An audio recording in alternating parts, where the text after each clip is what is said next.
Hello everyone, welcome back to my new blog guys. आज भन्न गइरहेको छु त यता आएको छु। आजकल चाहिँ मान्छेहरू त आउन छोडिसके यहाँ, तर पनि राम्रो छ ठाउँ। गर्मीमा शीतल दिने ठाउँ हो भनेपछि दामी रहेको छ होइन, किनभने चाहिँ दामी छ ठाउँ।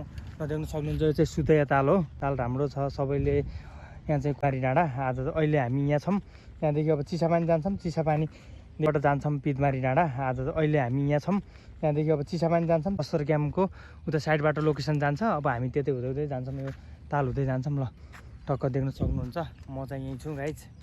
ल त्यही हो, जिउबी भ्लगलाई सपोर्ट गर्नु पऱ्यो, सब्सक्राइब गर्नु पऱ्यो, त्यही हो भन्न चाहन्छु म। ल ओके गाइज हो भाइ। हाम्रो बसन्त सरकार पनि हुनुहुन्छ होइन, यसो एक दुई शब्द बोलिदिनु पऱ्यो सर। ल यो ठाउँमा चाहिँ भिजिट गरिदिन आउनु पऱ्यो सम्पूर्ण मेरो यो हाम्रो युट्युबमा जोडिनु हुने सम्पूर्ण मित्रहरूलाई। एकदमै राम्रो छ है, घुम्न लायकको ठाउँ छ। अहिले चाहिँ बब्बाल भएको छ फेरि यो बर्खाको टाइममा। तपाईँको नाम चाहिँ भनिदिनु पऱ्यो। मेरो नाम चाहिँ बसन अधिकारी। यताउति मेरो च्यानललाई सब्सक्राइब गरिदिनु होला, माया गरिदिनु होला होइन। हामीले पनि लगाइ देख्न सक्नुहुन्छ, हाम्रो बसन्तजीले पनि यत्रो भनिहाल्नु भयो। यसो देख्नेहरूले दुःख लाग्दैन भने चाहिँ यसो सब्सक्राइब हान्नु पऱ्यो, त्यही हो। ओके।